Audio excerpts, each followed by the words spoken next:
problem solving is, well, it's key because first of all, a brand will have could have more than one problem. It's deciding which problem that needs to be solved. But also, what we do, it's interesting because where we are in the advertising is we're actually a bridge between the consumer and the brand. The brand has a problem by saying, now, the problem is not we need to sell more of this. That's not a problem. That just happens to be a marketing position or whatever. The problem is they have their problem, but the consumer has a problem too.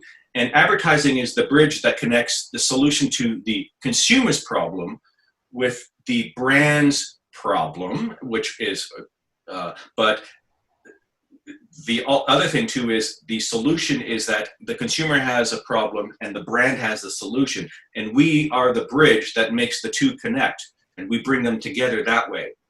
So if you, that's why it's key. It's not just always about the messaging and everybody thinks let's do something creative and let's come up with something, a good ad. You will not, you need to find out what problem you're trying to solve first before you can come up with a solution. Because if you solve the wrong problem, then it's not going to go anywhere. As well, if you don't have a problem to solve, how do you know you're going to solve it? How do you know it's going to work? You don't. You can't go to a doctor and say, if you walked into a doctor's office, I'm not feeling well. Oh, okay. Well, here are 2 aspirins and that should fix it. Well, do you want to know what's wrong? No, that's fine. This will work. Well, it may or may not. Chances are it won't, because if you're not applying the right solution, then how do you know the problem's going to be fixed? And as well is that the key thing is problem solving is that you can't always apply a solution for everything for everyone, because it's not a one-size-fits-all solution. As well is, especially more than ever, we can't use predictable solutions to solve the problem, because with more platforms, it's a busier world. The viewers, the readers, the listeners, however, there are all these different platforms, but we have so many different subsets of markets now that you can't talk to everyone the same way. So, and what has worked before may not work now, so you have to be creative if you want, or choose. You can't be predictable in your solution finding, so you have to be not necessarily unorthodox or unconventional, although there's nothing wrong with that, but you can't always look for the same answers, because the same answers will not always work. You have to be the quality and the efficacy of your solution will depend on how well you define the problem, and how well then that will help you define how well your solution will be. And if you choose something that's going to be well-focused, unpredictable in the sense of not always the same old, then chances are you'll have a better approach to developing a solution that will cut through the clutter, through all the messages that people get during the day. Because at the end of the day, with over 5,000 branded messages that we receive, you need something that's going to be unpredictable, that's going to be unexpected, that's going to cut through the clutter to get my attention. Because if you're predictable, then you're going to elicit a predictable result. And as I always say, there are 3 reactions an ad, and whether it's going to be, depending on the platform, you can cause a good reaction, a bad reaction, or no reaction at all. The worst one is no reaction. Why? Because it's a predictable message, so therefore I'm going to get a predictable result going, whatever. So I'm not necessarily saying that a bad reaction is what you want. Of course, it all depends what you're trying to elicit. The thing is, though, you don't want no reaction is a predictable reaction, because, if it looks like an ad, sounds like an ad, talks like an ad, is talking to me like an ad, then chances are I'm just going to react to it like it is.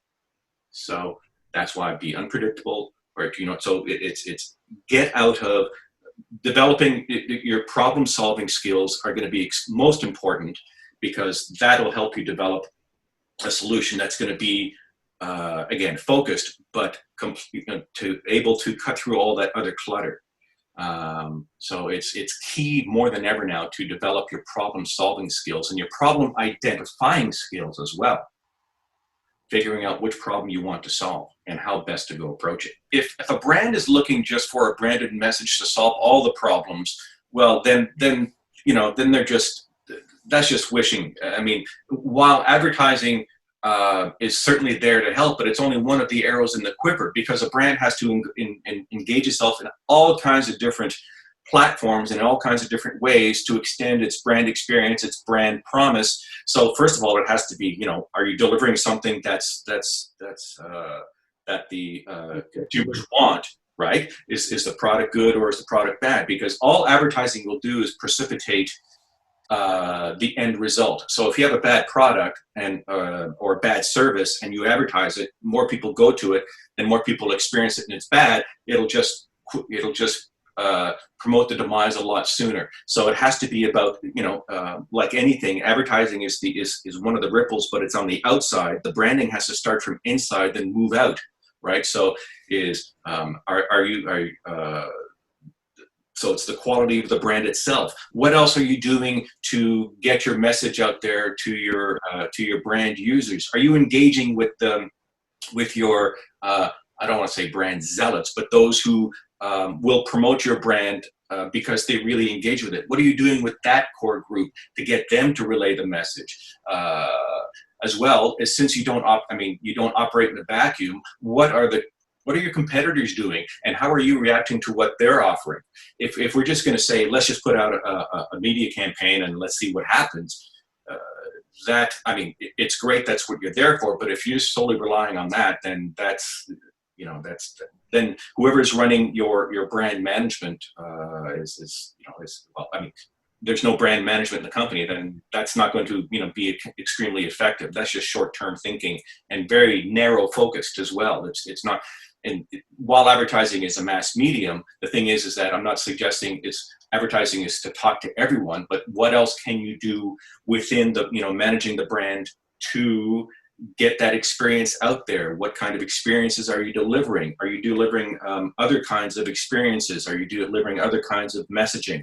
Are you doing ambient advertising? Are you doing guerrilla advertising? Are you talking to people on different social media platforms? What equity are you using to help develop that message and to further the brand experience with your consumer?